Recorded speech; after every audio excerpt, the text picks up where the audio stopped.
काय ग मानसी, कशी झाली सोलापूरचं महालक्ष्म्यांचं सगळं तुझं? हो, सगळं एकदम छान झालं, एकदम प्रसन्न वातावरण आणि महालक्ष्म्यांचं छानच झालं. म्हणजे आपल्या सगळ्या व्ह्युअर्सना पण बघायला मिळालं तुमच्या घरच्या महालक्ष्मी. अगदी बघ ना, तेच महालक्ष्मी आपण आता झालं गेल्या आपल्या आपल्या घरी, आपल्या बाप्पा पण चाललेत आता घरी. हो ना, त्यामुळे आता शिदोरीची तयारी करायला. आमच्या घरचं विसर्जन पण गौरी गणपती बरोबरच असतं ना 7व्या दिवशी. ओके, पण काही घरी मला वाटतं 10 दिवसांनी चतुर्दशीला. करेक्ट. तर मग यावेळेस ना मी एक थोडस म्हणजे शिदोरी थोडस ना ट्विस्ट आणला बाप्पा बरोबर द्यायच्या शिदोरीमध्ये. आपण वाटली डाळ करतो ना शिदोरीत बाप्पाला बरोबर द्यायला, तर ती जनरली आपण हरभरा डाळीची करतो.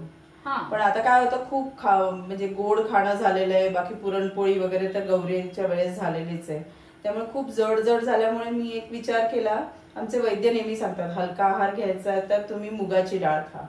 मग यावेळेस मी वाटली डाळ मुगाच्या डाळीपासून केली. अरे वा, नेहमी जसं युनिक काहीतरी असतं तसा एकदम नवीन युनिक ट्विस्ट आहे. हो, आणि लागते पण छान लागते, खमंग तशीच आपल्या हरभरा डाळीच्या वाटल्या डाळीसारखीच लागते. ओके, तू म्हटलं तसं मुगाची डाळ पचायला सुद्धा एकदम हलकी असते, पण त्याच्यात थायामीन नावाचा एक घटक असतो आणि त्याच्यामुळे तुमच्या हार्ट मसल्सचं प्रोटेक्शन होतं आणि हार्टचं आरोग्य सुधारण्यास अगदी ती उपयोगी ठरते. दुसरं महत्वाचं म्हणजे त्याच्यात असतं पॅन्थोथेनिक ऍसिड.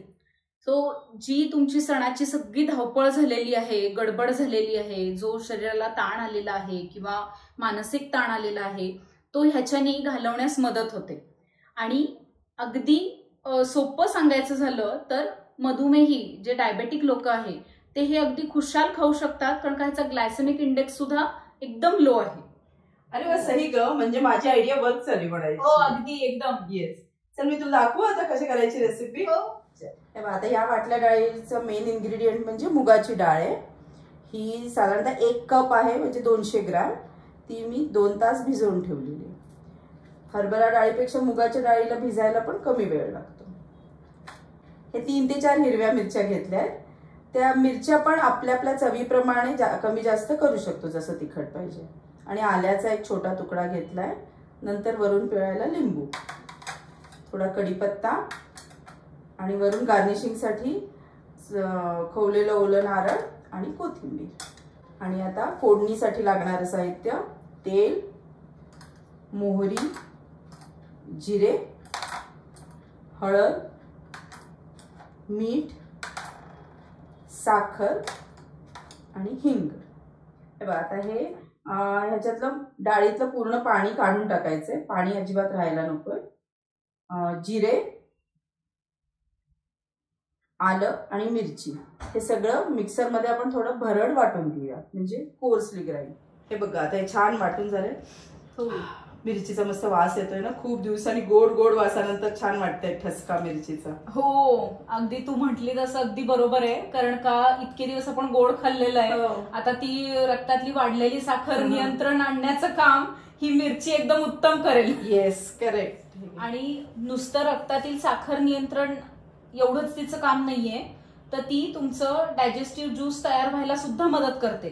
त्यामुळे पचन तुमचं सुधारतं आणि एकदम सहज होतं. हो, बरोबर आहे. म्हणून म्हणतात ना, मिरचीमुळे मेटाबॉलिझम वाढतं आपलं म्हणून. हो, नक्कीच, ते त्याच्याचमुळे. अच्छा, कढई चांगली तापलेली आहे. त्याच्यासाठी ना जाडबुडाचीच कढई घ्यायची, नाही तर मग ती खाली लागते डाळ. आता मी तेल टाकते. आता मी त्याच्यात मोहरी घालते. आता मोहरी छान तडतडली आहे, त्याच्यात थोडासा कढीपत्ता टाकते. कढीपत्ता, हिंग, हळद, अशी छान खमंग फोडणी करायची.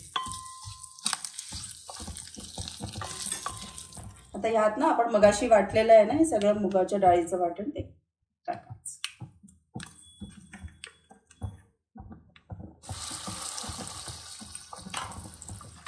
त्यात आता चवीप्रमाणे मीठ घालते आणि साखर.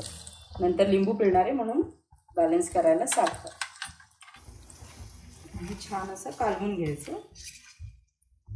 आणि मंद आचेवरच हे करायचं, नाहीतर ते लगेचच डाळ खाली लागून जळू शकते. आता छान याच्यावर झाकण ठेवून चांगली वाफ येऊ द्यायची. साधारणतः 5 मिनिटं झाले. छान आपली डाळ शिजली आहे बघ, मोकळी पण झाली आहे. आणि मध्ये मध्ये हलवत राहायचं हा, नाहीतर मग ते खाली लागण्याची शक्यता असते. हे बघ आता मी गॅस बंद केलेला आहे. मी छान चवीसाठी आंबट गोड चव यायला लिंबू पिळली. फक्त चवीसाठी नाही बरं का, विटॅमिन सी असल्यामुळे लिंबामुळे इम्युनिटी सुद्धा वाढते आणि म्हणूनच त्याला काहीही साईड इफेक्ट न होणारं अँटीबायोटिक असं म्हटलं जातं. हो अच्छा. बाप्पासाठी डाळ तयार. आता त्याच्यावरनं छानपैकी ओलं खोबरं आणि कोथिंबीरचं गार्निशिंग करूया. आपल्या सगळ्या ट्रॅडिशनल रेसिपीज इतक्या परिपूर्ण आहेत.